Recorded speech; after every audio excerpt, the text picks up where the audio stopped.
Má už někdo český video o Steam Decku? Nemá ještě, že jo? OK, tak se teda podíváme se společně tím pádem. Tak. Takže přátelé, tohle je jedna z věcí, která aktuálně ovládá jako doslova s celým internetem. A to je to, že včera Valve představili novou herní konzoli, která se jmenuje Steam Deck. Je to mega zajímavý v tom, že to aktuálně útočí na trh handheldových konzolí. A mě by teda fakt zajímalo, jestli tady někde je k tomu nějaký pěkný video, protože jsem někde ještě nic jako neviděl jinýho. Je k tomu někde jako něco? Nebo ne? Akorát ta webovka prostě, jo. IGN k tomu má pěkný video, výborně, to se rovnou půjčíme tím pádem. IGN hands on. Oni už to mají dokonce i v testu. Výborně. Tak let's go. Tak se pojďme na to podívat. I'm Bo Moore with IGN, and this is the Steam Deck, Valve's brand new handheld gaming PC. I'm here at Valve, where I've spent the last few days going hands-on with the Steam Deck, as well as... Kámo, to je ohromný, ty vole. To je ohromný? Hele, není kámo třeba Switch jako třeba poloviční oproti tomuhle tomu? Bude, že jo, když se to tak jako podívám, protože tohleto teda, jako vizuálně je to fakt ohromný teda, jo. Ty bláho. I'm here at Valve, where I've spent the last few days going hands-on with the Steam Deck, as well as chatting with the people who made it. We've got a lot to cover, so let's dive right in.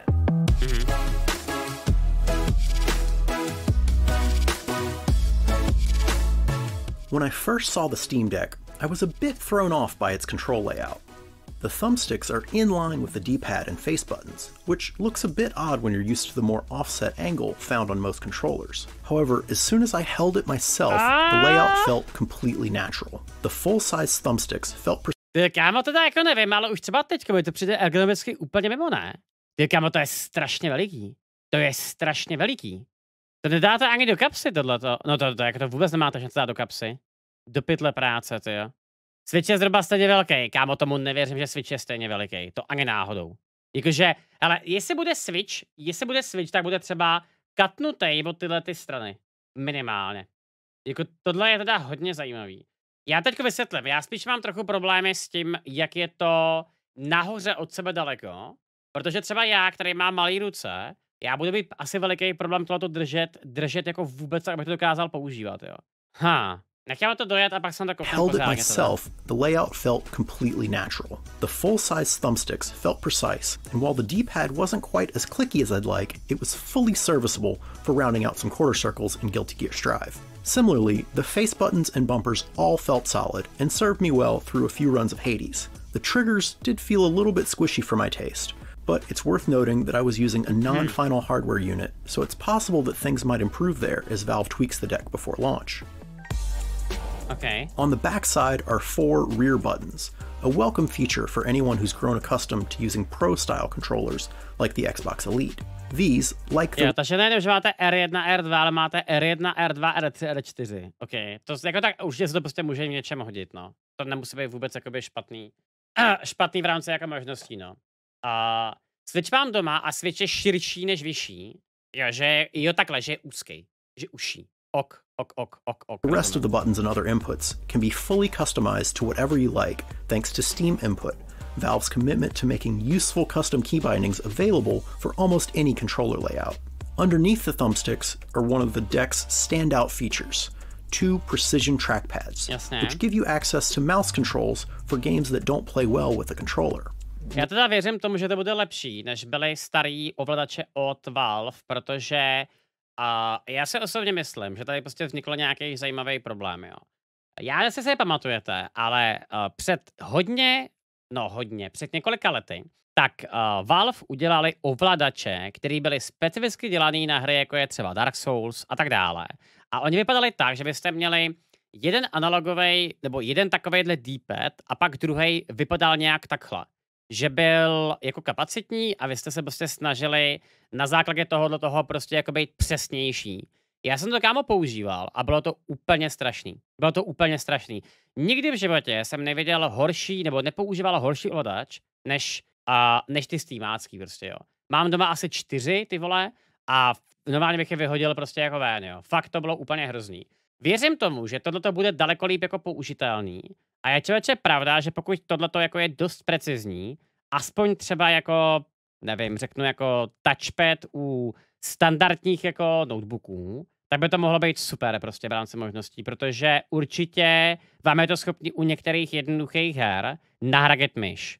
A to je třeba úplně jako na jednou next level, jo. The trackpads here are an evolution of the same technology that we've been working on since the Steam controller days and experimenting with internally.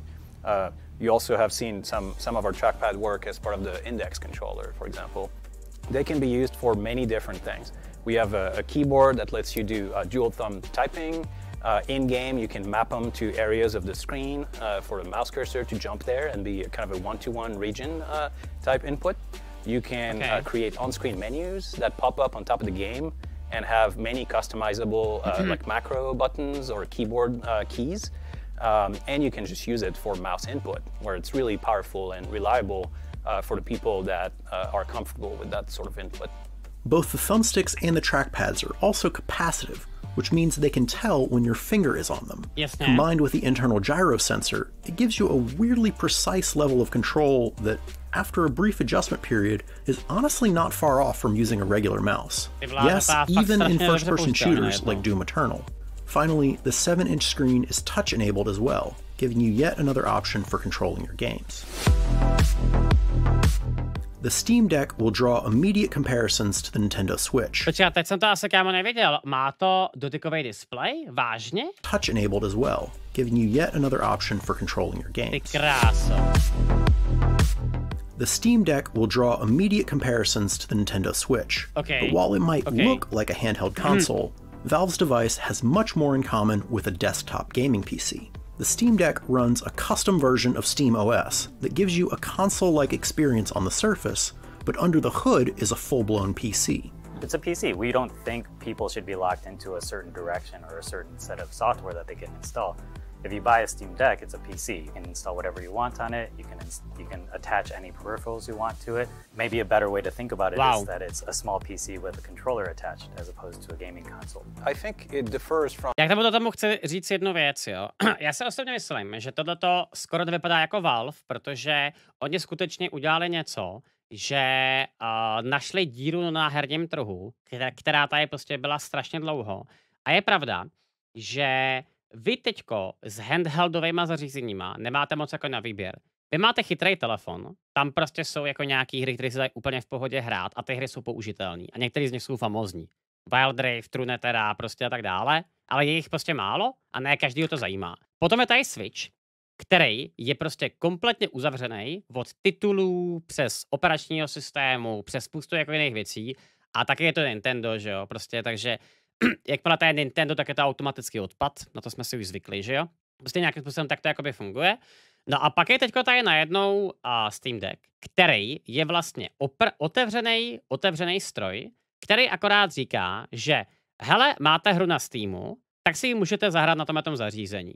A teďko samozřejmě vy budete vždycky mít nějaký tituly, které jsou optimalizovaný, budete mít vždycky nějaký tituly, které budou fungovat špatně, ale ultimativně, jak se jedná o otevřené řešení, tak to prostě vlastně si s tím můžete dělat úplně cokoliv. Chcete se k tomu připojit volant? Můžete.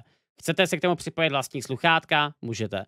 Chcete prostě ty vole si to připojit a jestli to bude mít teda výstup na HDMIčko, nebo já vím, na cokoliv jiného. Chcete si to připojit a hrát na tom a mít výstup na televizi? Asi můžete prostě, jo. Takže v rámci možností je to velmi jakoby zajímavý způsob, který mám pocit, že by na tomhletom trhu mohl být opravdu groundbreaking. A je pravda, že jestli tato konzole vyjde a bude to fungovat skutečně tak, jak si třeba já teďko interně představuju, tak Steam si potvrdí svoji dominanci na herním trhu. Protože na tohleto epikové nemají jako argument, jako takovej. A viděl jsem teďko tady nějaký názor, že asi hry od Epiku na tom budou fungovat taky, tak jakoby věřím tomu, že určitě nebude asi problém je tam nějak dostat, ale potom jakoby otázkou je, proč bych si jakoby kupoval tituly někde jinde, když mám Steam zařízení, je to syncnutý s Steam accountem a prostě i když třeba na Steamu některé hry budou třeba stát o něco jakoby víc, tak proč bych si je kupoval jakoby jinde, jo? Když to prostě může být pod jednou střechou, tak vyřešeno. Tohle to je prostě jakoby úplně perfektní, jo. Jinak je tady Fiola. Fiolo, ahoj, prosím tě, na kterém zařízení, na kterém operačním systému to funguje? To bude nějaký Unix na tom bude, ne? Asi. Bych tipnul já. Jede to na Steam OS a Epic nepodporuje Linux, takže Steam bude prostě nejlepší. Jo, takhle. Takže vy mi chcete říct, že to, jak před 10 rokama Gaben tlačil Linux gaming, tak tohle to byl důvod, jo. Tak to je teda hustý, actually. To je hustý. Protože teď se jim to vrací zpátky najednou a myslím si, že by to mohlo být jako velmi silný, jako no. To jsem zvědavý. Proč říkáš, že Switch je odpad? Já to beru tak, že Switch je za mě odpad v tom, že to je uzavřený zařízení, který má neuvěřitelně drahý tituly a prakticky neumožní udělat vůbec nic. Takže, jako, řeknu to asi takhle. Já vím, že třeba na Switchi ten gaming nemusí být jakoby vůbec špatný a věřím tomu, že pokud nejste tak hardcore hráči jako třeba já, tak máte velice dobrý přístup k těm titulům a máte velice dobrý herní zážitek. Ale jakoby sorry, já, když si prostě můžu vybrat mezi tím, že si koupím za 10 herní konzoli s hrama, které jsou v HD a kterými občas fungují na 30 FPS, jako je třeba Zaklínač a tak dále, tak si prostě radši vezmu svůj telefon a zapnu si tam emulátor. Jakože opravdu nerad to říkám, ale tohle to je daleko lepší cesta, než si kupovat Switch. Prostě chcete si zahrát Pokémony, starý Pokémony, který už Nintendo nepodporuje, tak si prostě vezmete emulátor, hodíte si ho na Androidí telefon a fungujete.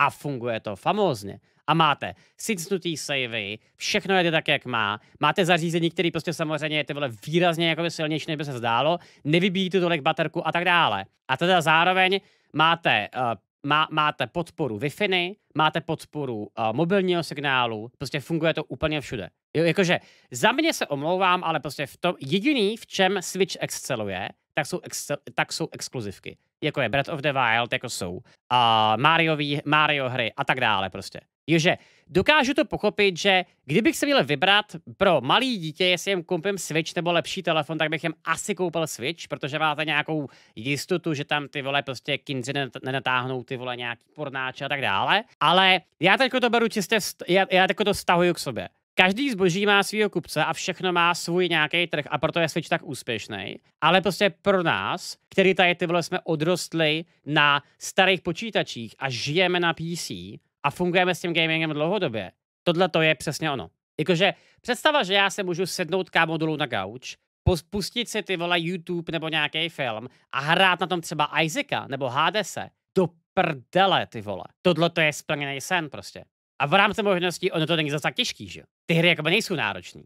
Tam jde prostě o to, že je to výborný doplněk, že jo, k tomu. From these kind of platforms, mainly because you can just customize the experience and use all the options at your disposal that are typically associated with PC gaming.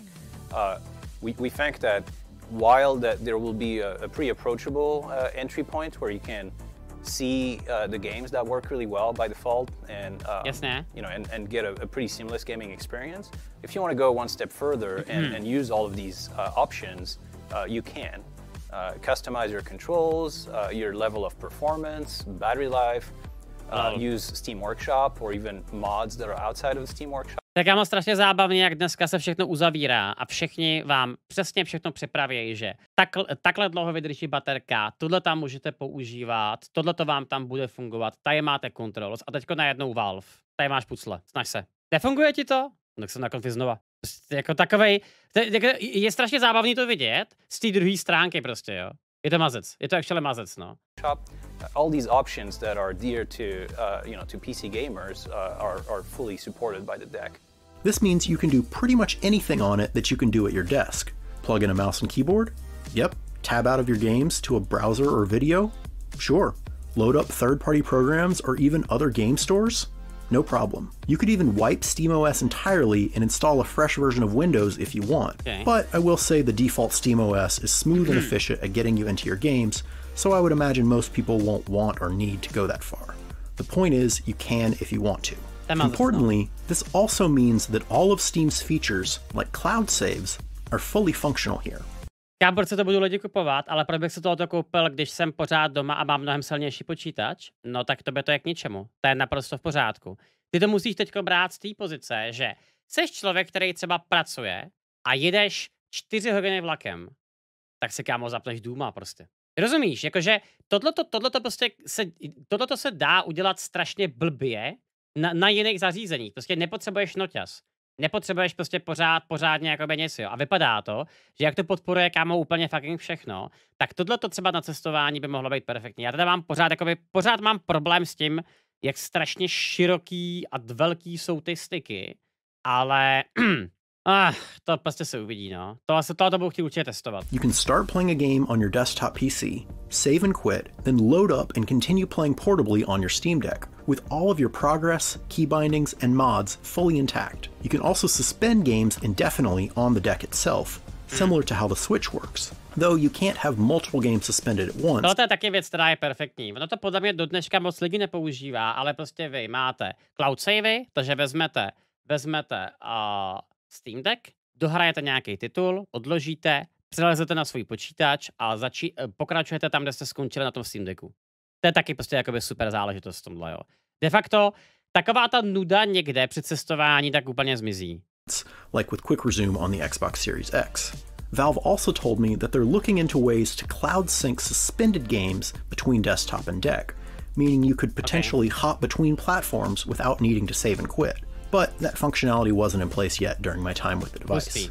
While the Steam Deck is obviously designed for portable gaming, it's also fully functional as a desktop PC. Using a USB-C dock, you can connect it to a monitor, mouse and keyboard, Ethernet, and whatever other peripherals you want. WTF? Opravdu?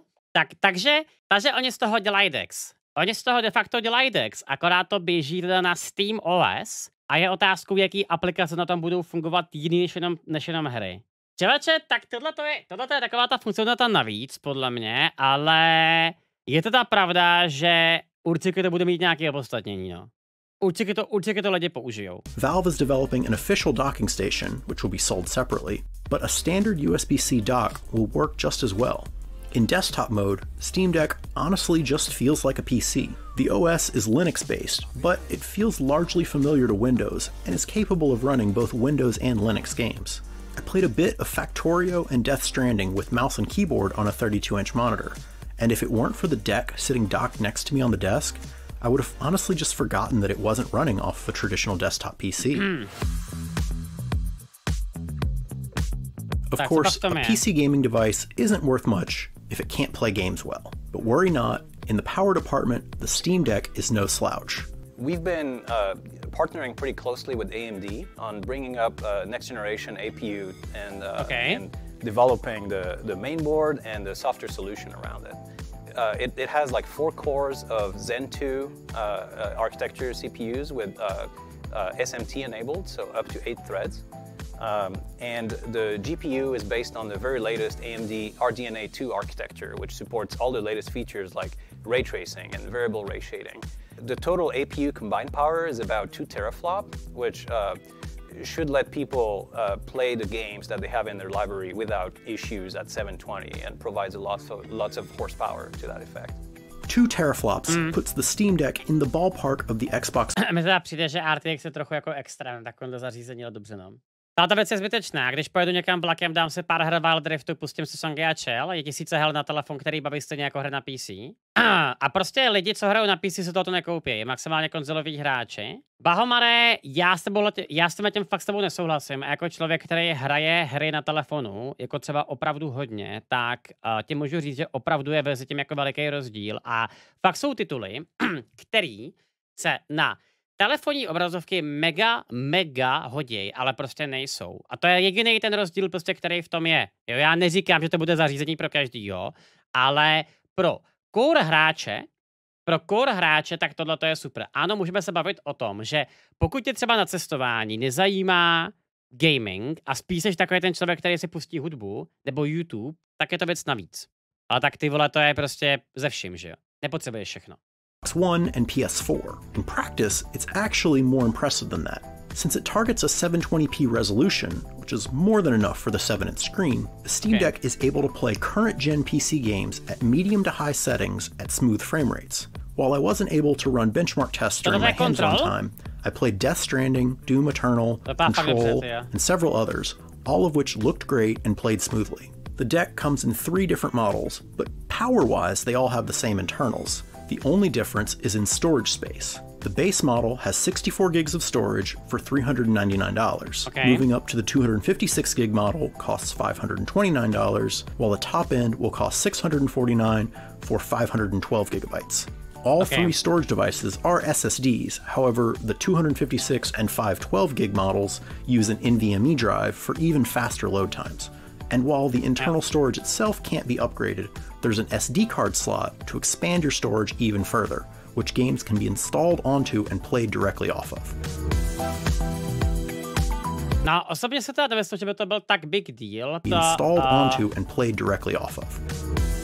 Přemýšlím, jestli to je tak big deal, jo, ale člověče, ono je pravda, kolik třeba má Fallen Order? To bude mít taky tak 40 giga, ne? Bych tipnul. Že jo, protože ono je člověče fakt pravda, že když budete mít tu základní variantu, tak tam dáte 2 hry a máte hotovo. Doslova. 60. No, ty vole, takže chcete aspoň tu střední, tak aby to jako dávalo nějaký smysl, protože kámo, jakoby můj telefon taky má 512 giga paměť, prostě kdybych to vzal, jo, takže v rámci možností prostě potřebujete mít nějaký storage, tak aby se tam ty hry daly. A teda, kámo, tahat ty data z SD karty by se mi fakt nechtělo, ty vole. Zase nebude stahovat 4Kčkový balíčky, hodně her dává na výběr menší textury. Dobrý point, jakože potom najednou jsme trochu v situaci, kdy ty vlastně nepotřebuješ zase tak moc dat, aby si dokázala tu hru rozjet. OK. Steam Deck will be available this holiday season with reservations starting soon. We've got a lot more coverage planned all month long, so for all that and more, keep it right here at IGN. Je to tak? Hodně her začíná tím, že se checkne konfigurace na Steam při stahování podle toho z toho je data. OK. No, zkrátíme to. Je to teda handheldový zařízení, nevíme, jakou to má baterii, s tím, že to handheldové zařízení tak běží na SteamOS a jste schopni na tom rozjet prakticky jakýkoliv titul v středním nebo vyšším rozlišení, v HD, protože to má 7-palcový displej. Je to rozšířitelný jako blázen, dá se s tím pracovat jako s normálním počítačem, je tam jakoby fakt spoustu věcí, co se s tím dá jakoby overall dělat. A na rozdíl od Switche, tak je to otevřená herní handheldová konzole. Zatímco všechno ostatní tak je locked. Tak a teda cenovka je jaká, jo? Takže na český, takže to je 10 000 základ, nějakých třeba 13 500 ta druhá a ta nejdražší taky nějakých 16 třeba bych tipnul. Je to tak, že jo? To je kámo, to je těžký docela teda tohle. Ty na Fallen Order to bude super, ty vole.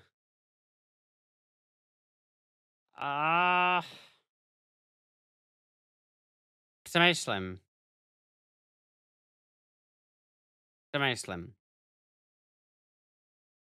Disco Elysium. Je to takový lepší Switch? No, ono to je docela těžký to porovnávat, no.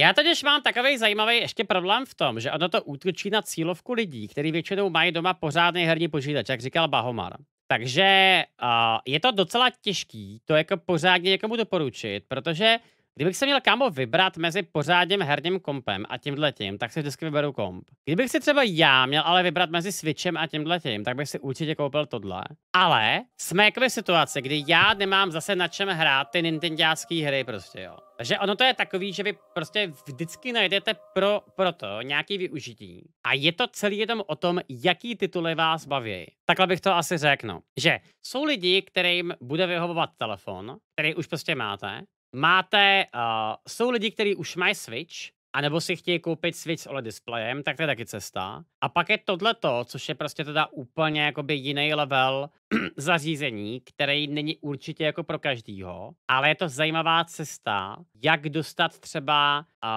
k dětem nějaký pořádný gaming, ty vole. Hele, Jacobe, uděláme tech video na tohleto. Mám to koupit. Čete, chcete recenzi? Jako nám stačí ten základ. Já nepotřebuji, nebo já bych si koupil tu druhou verzi, ale teda je pravda, že jestli ta nejdražší verze má i jakoby carry case a tak dále, tak mi přijde, že to je asi jako nejlepší cesta, no. Jakože já jsem teda upřímně velmi překvapený z toho Steam Decku a myslím si, že tohle je fakt strašně zajímavý způsob, jak si udělat díru na handheldovém trhu, kdy zatímco všichni ostatní uzavírají ty operační systémy, tak Valve říkají fuck it, tady to máte prostě, jo. Teďko je to jako hroznou otázku, jak to bude fungovat. Já mám Switch, můžu to porovnat, já budu jaký Switch, prosím tě, ty vole, to jako nebude problém. Teda aspoň doufám, no. Ale teda člověče, ale přiznám se, že fakt mě mrzí ta cena teda. Že Já bych jako očekával, že takovýhle zařízení by mohlo stát třeba 10 000. Jakože kdyby to stálo 9,999, tak by to bylo super. Ale jakmile to v té nejdražší verzi stojí 16, tak už to je prostě fakt v prdeli, jo. Komukoliv, kdo není úplně hardcore hráč, bych to poručil PlayStation. Za tyhle ty peníze. Pokud máte doma televizi prostě. Jo, že je to prostě, je to takový to klasický zařízení, který prostě stojí třeba o 3000 víc, než by mělo prostě stát. Jo, ale prostě pak zase jste v situaci, že když chcete koupit nějaký pořádný herní komp a zjistíte, že grafika stojí ty vole 25, tak pořád to tak nějaké, no. Zase ušetříš na hrách díky Steamu. Ano, to, že se naloguješ do tohoto zařízení a máš tam všechny svoje steamácké hry, je úplně super. To je prostě úplná pecka. Je jako zase jedna z věcí, která dává smysl a upřímně začínám být teďko docela i rád, že se Valve spíš orientují na hardware než na hry, protože vypadá to, že hardware by mohl teoreticky jít líp do budoucna. Vypadá to fakt strašně dobře. No, těžko říct teda. Dneska začne rezervace, tak to bychom kámo teda začali.